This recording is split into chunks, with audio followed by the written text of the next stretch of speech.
ఎలా బతకాలో ఎలా బతకకూడదో తెలియాలంటే ప్రవచనాలే వినవలసిన పని లేదు. మన జీవితంలో మనకు ఎదురైన అనుభవాలు చాలు. వ్యక్తి తనను తాను మంచివాడు అని చెప్పుకోవడానికి ఎదుటి వ్యక్తిని చెడ్డవాడిగా చూపిస్తాడు. అమ్మే ఆస్తుల గురించి అరుస్తున్నారు, తిరిగిరాని ప్రాణాలను మరుస్తున్నారు.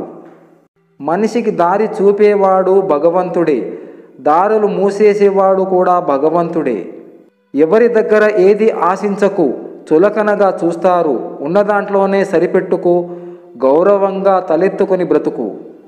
పరిచయము అందరూ అవుతారు, కానీ కొందరు మాత్రమే మనసులో నిలిచిపోతారు మిత్రమా.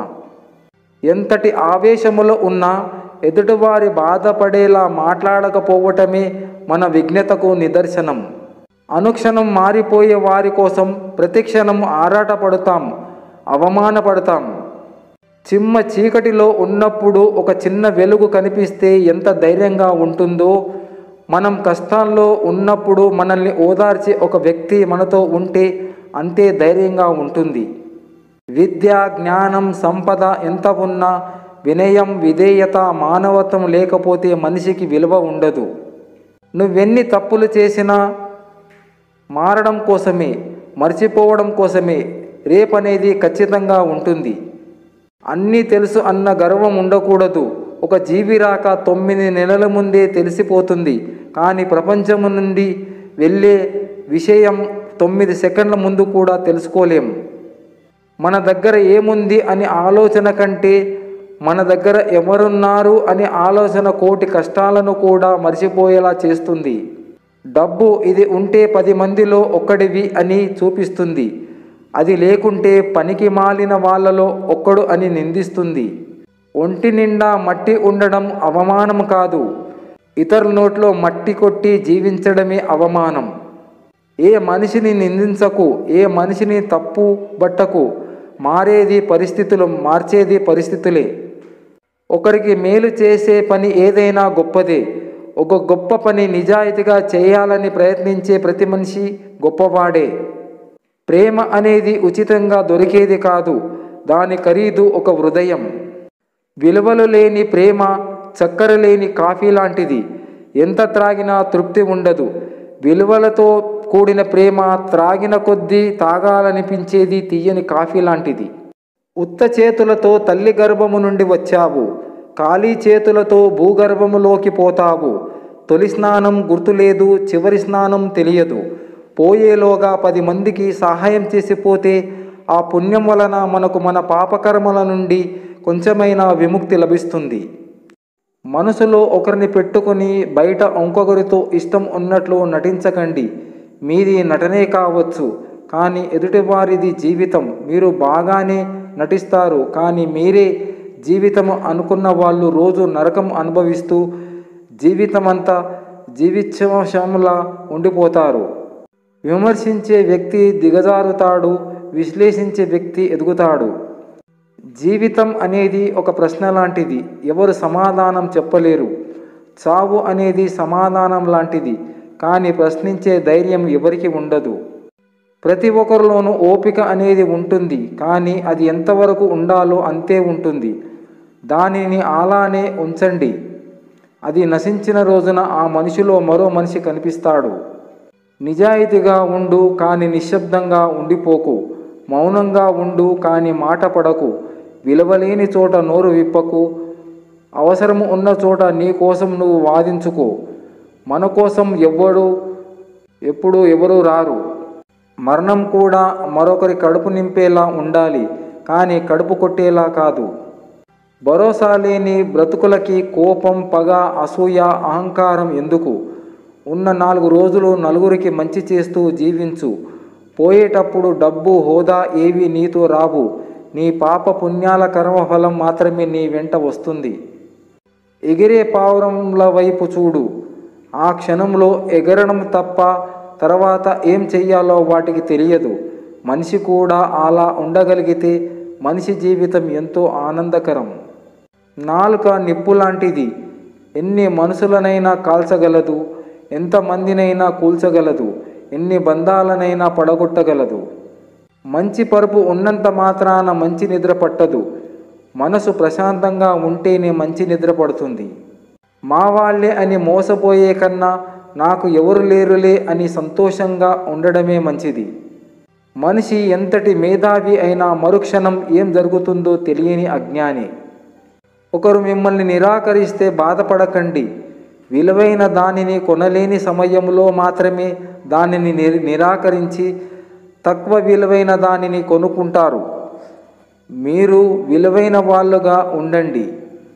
ఎవరైనా మనల్ని ఆప్షన్గా ఫీల్ అవుతుంటే మనం వాళ్ళని చాయిస్గా వదిలేద్దాం. ఎందుకంటే సెల్ఫ్ రెస్పెక్ట్ చాలా ముఖ్యం కదా మిత్రమా. నడకకు కాలముతో పని లేదు, కాళ్ళతోనే. కాళ్ళు కష్టపడితే ఒళ్ళు సుఖపడుతుంది. కాళ్ళు ముందడుగు వేస్తే రోగం వెనుకంజ వేస్తుంది. నడక ఆరోగ్యాన్నే కాదు పరిచయాన్ని మెరుగుపరుస్తుంది. కాళ్ళు రోడ్డున పడితే ఒళ్ళు తేలిక పడుతుంది. నవ్వుతూ నవ్వండి, సుఖంగా బ్రతకండి. ఆయు ప్రమాణం పెరగాలంటే కాళ్ళ మీద ప్రయాణం కావాలి. కలిసి నడుద్దాం, వెతలు మరుద్దాం. కాళ్ళు రోడ్డున పడితే జబ్బులు దిగాలు పడతాయి. రోగాలకి లింగభేదం లేదు, వయోభేదం లేదు. ఉదయపు నడకకు రండి, ఉచితంగా విటమిన్ డి పొందండి. కాళ్ళు రోడెక్కితే రోగం మాయం. ఒకరిని కించపరిచి తమని గొప్పగా చూపించుకోవడం బలహీనుల లక్షణం. అందరూ బాగుంటే చాలు మనకు మంచి జరుగుతుంది అనుకోవడం బుద్ధిమంతుల లక్షణం. సహనము నీకుంటే సకలము నీదే, వినయము నీకుంటే విజయం నీదే. తోడు ఉన్నా లేకపోయినా నీ పనులు అన్నీ ఏర్పాట్లు అన్నీ నువ్వే చేసుకోవాలి.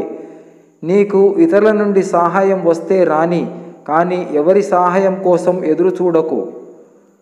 ఒడ్డుకి చేరిన వారి మాటలు ఒకలా ఉంటాయి, నీళ్లలో ఈదేవాడి ఆలోచనలు మరోలా ఉంటాయి. ఒకరిది అనుభవం, మరొకరిది పోరాటం. ఈత వస్తేనే నీళ్లలో బతకగలం, లేదంటే పోతాం. కానీ ఈ సమాజం మధ్య బతకాలంటే ఇంకా చాలా చాలా విద్యలు తెలుసుండాలి. ఈ ప్రపంచములో నీ కోసం ఎవరు లేరని నువ్వు అనుకోవచ్చు, కానీ ఎవరో ఒకరు నువ్వే ప్రపంచంలా కనిపిస్తావు. మనల్ని మనం ప్రశ్నించుకోగలిగితే మనకు ఒక్కసారైనా జీవితంలో మనం ఏం చేస్తున్నాం, ఏం చెయ్యాలి అనే సమాధానం ఖచ్చితంగా దొరుకుతుంది. మనసులో విషం పెట్టుకొని పైకి నవ్వుతూ మాట్లాడే వాళ్ళు నా చుట్టూ చాలామంది ఉన్నారు. జనానికి మనం ఎలా ఉన్నా కష్టమే.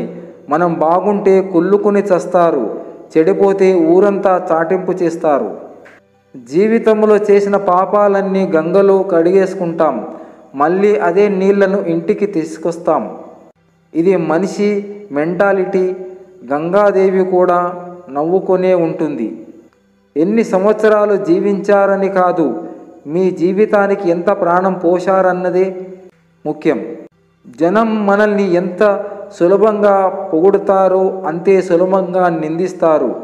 కాబట్టి పొగడ్తలకు పొంగిపోకుండా, నిందలకు కుంగిపోకుండా శాంతంగా జీవించాలి. విమర్శలను వినయంతో స్వీకరించినప్పుడే విజయం నీ వెంట నవ్వుతూ వస్తుంది. మనకు ఎదురయ్యే ఒకటో రెండో చేదు అనుభవాలకే విరక్తి చెందుతాం. మిగతా 98 మంచి ఫలితాల్ని మర్చిపోతాం.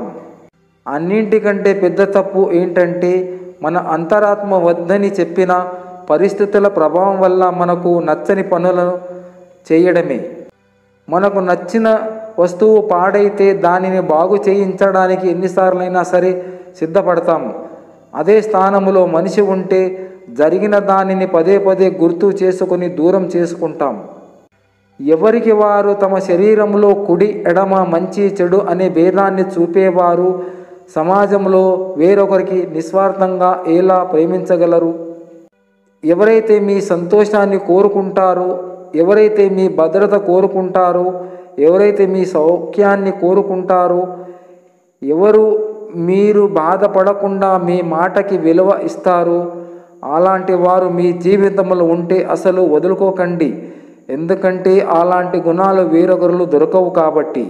ఏదైనా ఒక వస్తువుని కోల్పోతే దాని స్థానంలో మరొక వస్తువుని భర్తీ చేయగలదు. అదే ప్రాణం అనుకున్న వారు కోల్పోతే ఆ స్థానాన్ని ఎవరు భర్తీ చేయలేరు. ఆ బాధ భరించలేనిది. ఎవడేలా చేసుకుంటాడో అతడు దాని ఫలితాన్ని అలాగే అనుభవిస్తాడు. అందుచేత చేసుకున్న కర్మ కంటే మేలుగా దైవం కానీ ప్రారంభం కానీ ఏదీ లేదు. తీపిగా మాట్లాడి మోసం చేసే వారిని అందరూ అభిమానిస్తారు. కఠినంగా మాట్లాడి నిజాయితీగా ఉండేవారిని అందరూ ద్వేషిస్తారు. ఇది సమాజం తీరు.